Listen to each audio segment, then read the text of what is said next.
हर आदमी को एक चिंता है, जो मुझे प्राप्त नहीं वो प्राप्त हो जाए, जो प्राप्त हो गया वो सुरक्षित रह जाए। भीतर परिवर्तन लाना हो तो थोड़ा चिंतन करना होगा। व्यक्ति जाग जाए तो स्थिति वही होती है कि एक योद्धा रथ से उतरकर भागना चाहता है, लड़ना नहीं चाहता, और कृष्ण की प्रेरणा से वो साधारण योद्धा नहीं, वीर अर्जुन के रूप में, महावीर के रूप में संसार में प्रसिद्ध हो गए। क्योंकि समस्या तन में नहीं थी, उसके बल में नहीं थी, समस्या उसके मन में थी। पहली बात अपना ध्यान रखोगे, दूसरी बात अपनों का ध्यान रखोगे, तीसरी बात बड़ी महत्वपूर्ण बात, आर्थिक रूप से आत्मनिर्भर होना बहुत जरूरी है। कमाना भी आना चाहिए, बचाना भी आना चाहिए और बोना भी आना चाहिए।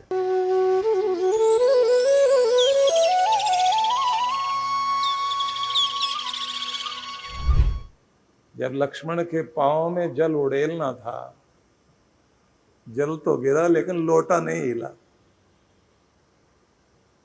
देखा आंसू बरस रहे हैं आंख से, सब हैरान, 14 साल तक नहीं रोई। सुमित्रा, मां कौशल्या, कैकेयी सब खड़े देख रहे हैं। कोई रोकना चाहता है तो कौशल्या मां कहती है रो लेने देना इसको। एक दिन के नहीं, 14 साल के आंसू हैं, और आज अपने पति की इस अमानत को लेकर के अपने पति के चरणों को धो लेना चाहती है कि आंसुओं से आपके चरण धोऊंगी। खुशी है आप लौट आए हो, पर आपकी अमानत बचा कर रखी थी, हर दिन के आंसू। यह आपकी संस्कृति, यह आपके संबंधों का प्रेम, जिसको कहते हैं कि घर में रामायण आनी चाहिए। जीवन जीना है तो गीता आनी चाहिए। व्यवहार को सीखना है कलयुग में तो कृष्ण भगवान की व्यवहारिक लीला को देख लेना चाहिए कि कालिया नाग जो डरा रहा था, कृष्ण उसके भी फन पर पांव रख करके नृत्य करते हैं और कहते हैं डराने वाली कोई भी चीज दुनिया में हो और 1000 फन लेकर के भी आए और 1000 विष भी उगले, उसके फन पर पांव रखकर नृत्य करने वाले अगर बन जाओ, डर को डराने वाले बन जाओ, तो तुम्हें जीना आ गया है। डर तो आपको डराता हुआ कहीं तक भी लेकर जाएगा। जिसको डर डराना आ गया वो कृष्ण को समझ गया। डरे हुए को तो हर जगह डर आकर के तड़फाएगा। इसलिए अगर जिंदगी जीनी है इस कलयुग में तो कृष्ण भगवान ने तो द्वापर में ही सिखा दिया था। शकुनी के साथ कैसे व्यवहार करना और विदुर के साथ कैसे, और गरीब सुदामा सामने मित्र है तो उसके साथ कैसे बन जाओ, और दुष्ट दुशासन है तो उसका सामना कैसे करोगे। और नीति भूले हुए शिक्षक को भी शिक्षा देने के लिए तुम्हें कठोर होना पड़े तो कठोर हो जाओ। ममतामयी विदुरानी के सामने मां यशोदा याद आ जाए कृष्ण को। अनेक रूप हैं। इसलिए ये निवेदन करना चाहता हूं कि इस समय जब हम लोग यहां आकर बैठे हैं तो ये एक चिंतन की वेला है ये, और इस चिंतन की वेला में हम लोग अपना न्यू वर्जन बनने के लिए, अपना नया संस्करण बनने के लिए, अपने आप को नवीन रूप देने के लिए, भीतर परिवर्तन लाना हो तो थोड़ा चिंतन करना होगा। व्यक्ति जाग जाए तो स्थिति वही होती है कि एक योद्धा रथ से उतरकर भागना चाहता है, लड़ना नहीं चाहता, और कृष्ण की प्रेरणा से वो साधारण योद्धा नहीं, वीर अर्जुन के रूप में, महावीर के रूप में संसार में प्रसिद्ध हो गए। क्योंकि समस्या तन में नहीं थी, उसके बल में नहीं थी, समस्या उसके मन में थी। आज न जाने आज का अर्जुन कौन कौन अर्जुन है। सभी अपने अपनी कर्म भूमि में, अपने अपने युद्ध भूमि में सभी लोग अपने रथ से भाग लेना चाहते हैं।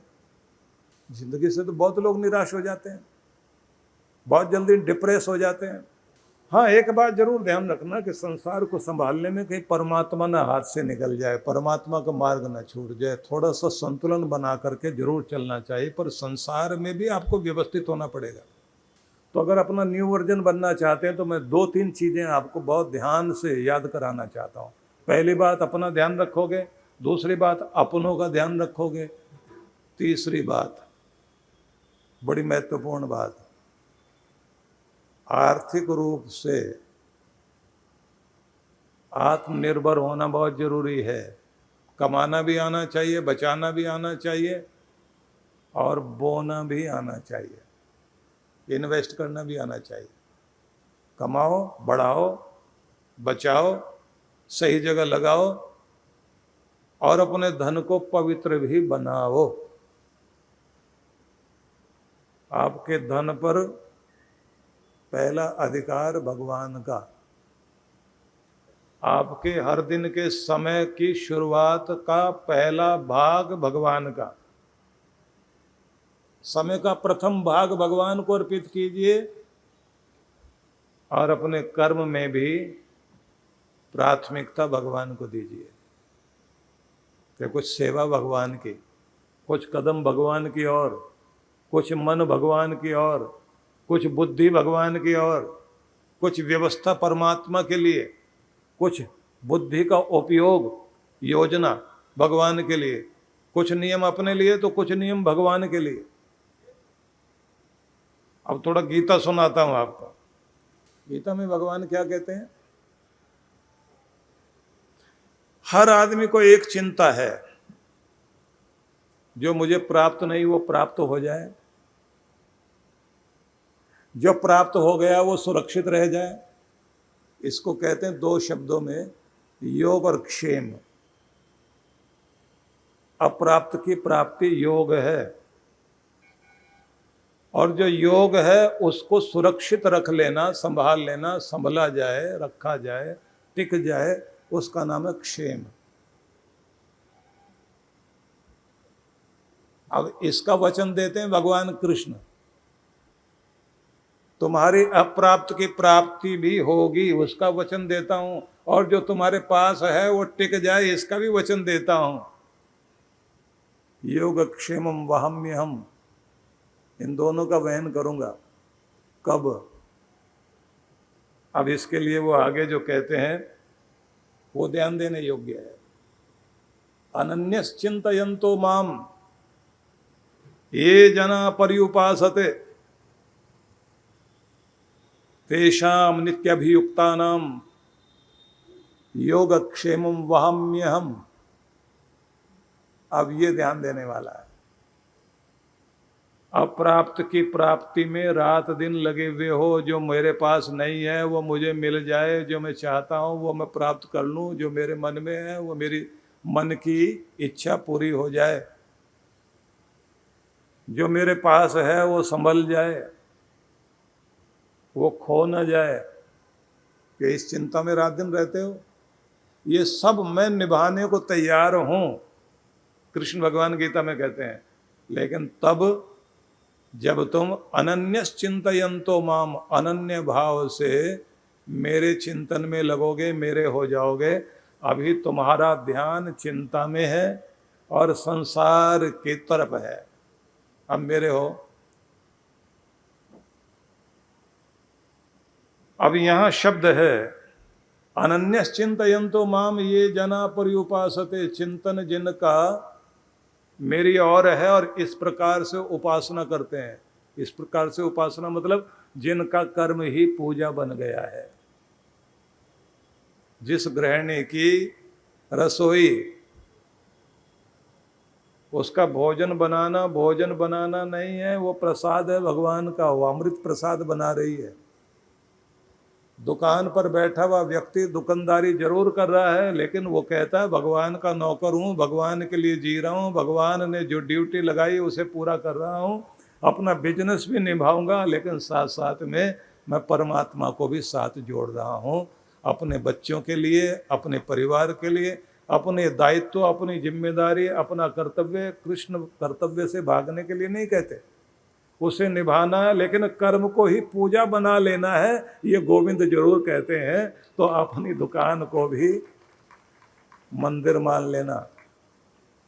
हम तो मंदिर को ही बिजनेस का अड्डा बनाकर, राजनीति का अखाड़ा बनाकर, आपस में लड़ने झगड़ने का, कॉलर ऊंचा करने का,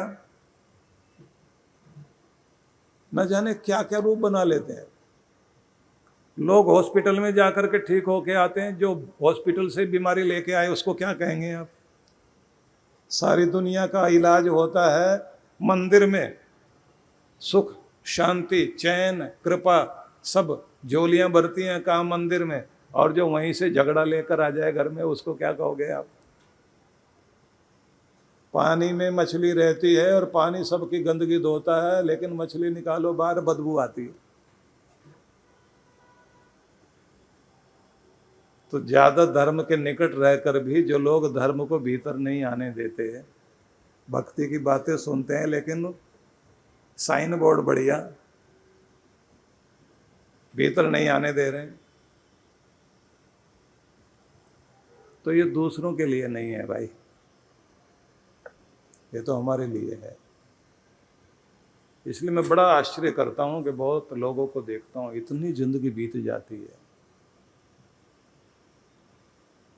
लेकिन जीवन में भगवान की भक्ति और भगवान और भगवत्ता और धर्म नहीं दिखाई देता।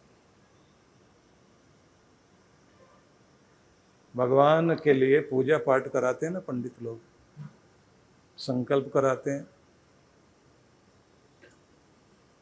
संकल्प कराने के साथ साथ अंग न्यास कराएंगे, भगवान का, देवी का, देवता का आह्वान करते हैं, आमंत्रण देते हैं कि सृष्टि के कण कण में बसने वाले मेरे देव, मेरे घर में आज ये पूजा है, मैं तुम्हारी भक्ति के लिए माध्यम चुन रहा हूं, इस प्रतीक के रूप में मेरी पूजा को स्वीकार करने के लिए आप यहां उपस्थित होइए। इस मेरे प्रतीक में, इस सिंबल में, ये जो मेरी सामने मूर्ति है, इसमें आप मूर्तिमान हो जाओ भगवान। और फिर सिर्फ इतना ही नहीं, वो फूल तो वहां चढ़ाते हैं, लेकिन अंग न्यास करते समय जब हृदयाय नमः कहेंगे तो सबसे पहले तो हृदय में ही आमंत्रण दिया जाता है। हनुमान चालीसा पढ़ते हो ना, तो वहां एक शब्द आता है ना, हृदय बसो सुरभूप, कि मेरे दाता भगवान और मेरे हृदय में बस जाओ। भगवान को जो आप आमंत्रण देते हैं तो उनको बसने के लिए कहते हैं, तो सबसे अच्छा ठिकाना, सबसे अच्छी जगह दुनिया में कौन सी हो सकती है? मेरे घर में आओ, मेरे परिवार में आओ, नहीं मेरे जीवन में आओ, यहाँ भी नहीं, मेरे हृदय में आओ भगवान, मेरे हृदय में बस जाओ, तुम्हारी ज्योति यहाँ जागृत हो जाए। तो हृदय को स्पर्श किया जाता है। और कवचाय होम कहने का जो आखिरी भाग है, उससे पहले देखिए मस्तिष्क में, ब्रह्मरंध्र में, चोटी वाले स्थान में, आंखों में, कि यहाँ आओ कवचाय होम, और मेरे रक्षक बन करके, कवच बन करके चारों ओर अपनी कृपा बरसाओ भगवान। यहां से तो आपकी पूजा शुरू होती है। हृदय में भगवान को आमंत्रण देना और भीतर उसे महसूस करना, और वो भी किस तरह से? अनन्य भाव से। अनन्यश्चिंतयन्तो माम,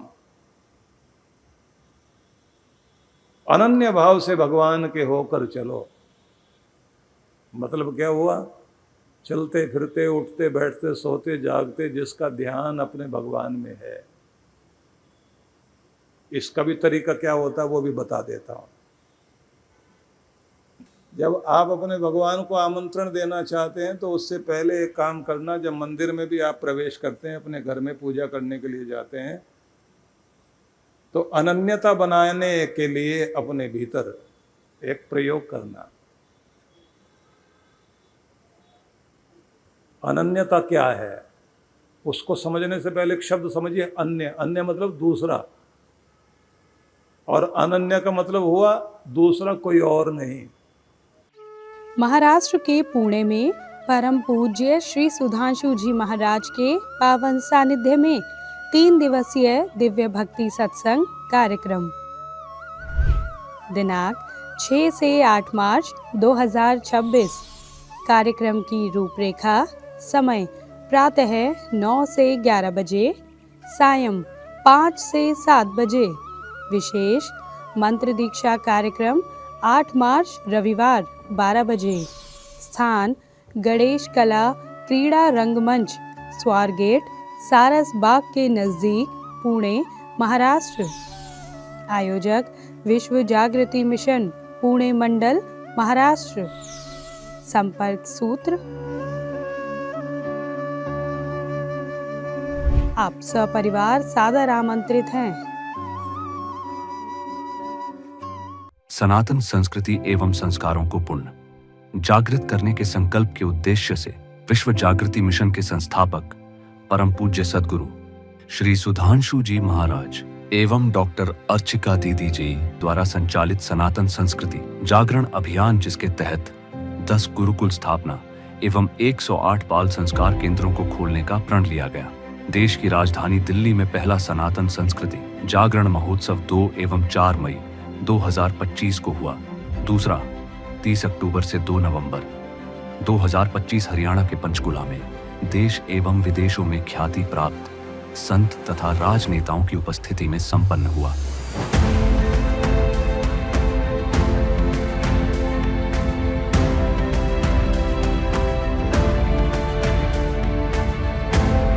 इसी तर्ज पर तीसरा सनातन संस्कृति जागरण महोत्सव 12 से 15 मार्च 2026 उत्तर प्रदेश के मेरठ में होने जा रहा है।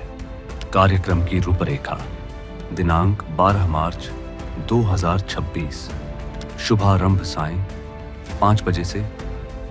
13 से 15 मार्च 2026 प्रातः 9 बजे से सायं 5 बजे से। स्थान: ITI मैदान, साकेत, नजदीक शेल चुंगी, मेरठ, उत्तर प्रदेश। आयोजक: विश्व जागृति मिशन, उत्तर प्रदेश, उत्तराखंड, राजस्थान मंडल। संपर्क सूत्र: आप सभी इस कार्यक्रम में परिवार सहित सादर आमंत्रित हैं।